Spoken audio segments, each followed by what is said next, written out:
Suburban Sentinel here, along with Bella the camera cat. And this past week, I bought a new backup gun. Shown on the screen here is the venerable Glock 26. Now, this video is not about the Glock 26. In fact, it's not about Glocks at all. This is not a gun review. There are scads of reviews, reports, and critiques of all of the Glock models, including the 26. In point of fact, the type of gun, for the purposes of this video, is not important.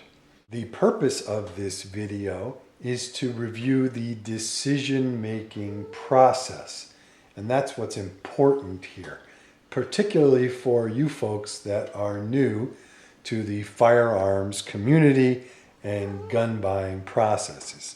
Bella is about to jump up here. So how do people choose guns? Well, unsurprisingly, most people seek out advice, particularly those who are unfamiliar with firearms. And Bella's helping out here, and this gun has been safety checked. Let's briefly examine some of the sources of gun buying advice.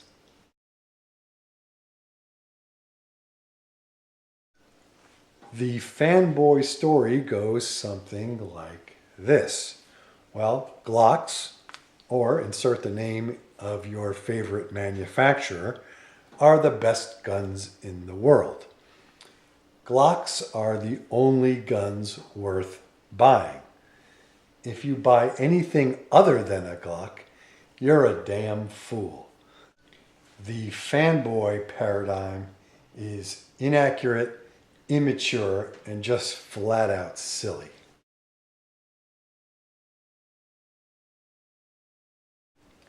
Another source of gun buying information is the quote-unquote YouTube gun god. Well, this person, he or she, has a very large and popular YouTube channel about guns, and this person recommends pistol XYZ from manufacturer ABC, so I will just buy that one. Now, there's a lot of great information on YouTube, and I myself, besides doing reviews, look at reviews for guns in my purchasing decisions. But I don't let any one person or any small group of people dictate what I should buy. YouTube videos are, or at least should be, just one additional source of information in your gun buying research.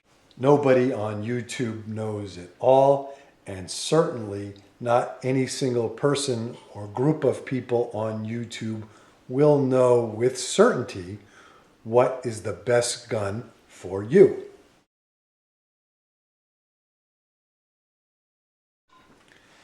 Another big source of information is the local range rat. This is the guy, it's usually a guy, middle-aged guy wearing a baseball cap, who always hangs out at the gun range. Find the middle-aged guy in the baseball hat who's constantly pontificating about the relative merits of all things firearms, and who smells like burnt powder and stale Slim Jims, and that's your resident know-it-all range rat. Range rat advice should be taken with a rather large grain of salt. Right, Bella? Let's see her over here.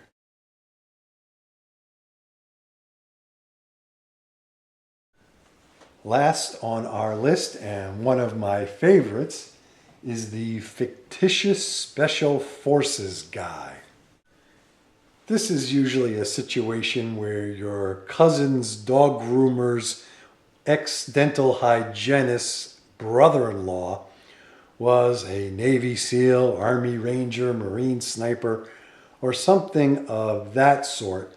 And according to them, the XYZ pistol is the greatest gun in the world, and that's what you should buy. This, of course, is all nonsense. Even if this Special Forces soldier is real, how on God's green earth would they know what is the best gun for you?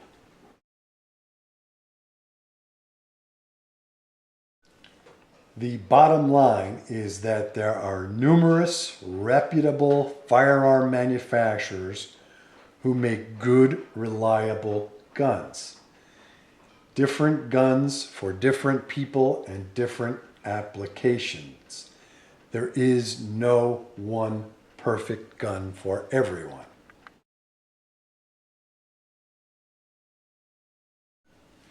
So how did I end up with this Glock 26? Well, I was looking for a new...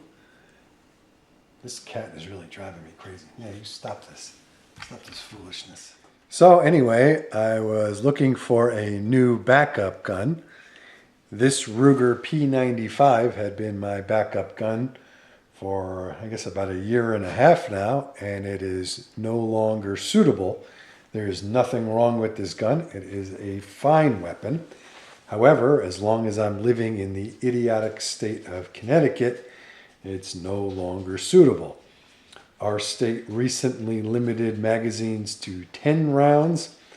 And first, this gun is a little big and heavy to carry only 10 rounds. And second, 10-round magazines are virtually impossible to find. So I set about finding a new backup gun to be used during the rest of our tenure in the unconstitutional state of Connecticut.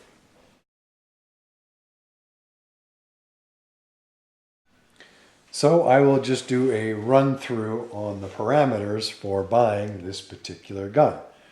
First, there's the platform. I preferred a pistol rather than a revolver. Even though we're limited to 10 rounds, a pistol, even a small pistol like this Glock, carries more rounds than my 5 or 6 shot primary carry revolvers. As to the action, I was flexible. I'm comfortable with double action only, single action only. I'm also comfortable with single, double, and striker fire. So that was open. As far as caliber, I really wanted 9mm. There is nothing wrong with other calibers. I realize that there are a lot of 40 Smith & Wesson fans out there, but my wife has difficulty shooting that.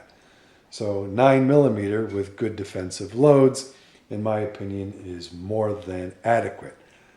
Plus, there are a plethora of good 9mm pistols on the market. As far as size goes, I wanted a small to medium size pistol. Smaller the better to a degree. Just because we're limited to 10 rounds, there was no sense carrying a duty size pistol for just 10 rounds plus one in the chamber. As far as brand, I was very flexible. Again, there are a lot of reputable manufacturers out there.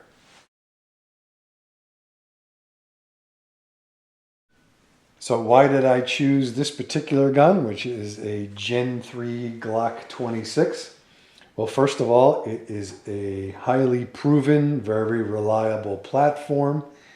It's a very popular gun, so parts and accessories are widely available. It holds exactly 10 rounds in the standard size magazine, which is perfect for compliance with our state law. Another advantage of this particular gun is that it interchanges magazines with my other Glocks, or a couple of my other Glocks. I can use the Glock 17 magazines in this gun, and I can use the magazines from this Glock 26 in my sub 2000 pistol caliber carbine. Finally, I got a fair deal on this gun. Certainly not a smoking deal, but a fair deal. This Glock Gen 3 26 model came with Trijicon night sights, standard, and was just a hair over $600 out the door, which is a fair price in this area. Again, this was not the only possibility. This was most suitable for our needs at the time it was purchased, and I'm very happy with this purchase. But there were also other guns from different manufacturers that I'm certain I would have been just as happy with as well. In conclusion, it's a rare individual who finds the one perfect gun. In selecting a firearm, make your choice logically and don't rely on hype or nonsense. In previous videos, I explored the case for using a backup gun, or not using, but carrying a backup gun. And another video detailed the criteria for going through the gun selection process. And I'll post the links to those videos in the comment section below, if Google allows you to do that now. So thanks for watching. This is the Suburban Sentinel, along with, of course, Bella the camera cat. Please thumbs up and subscribe if you like what you see. Questions and enlightening comments are always welcome. Shoot safely, everybody. Say goodbye, Bells.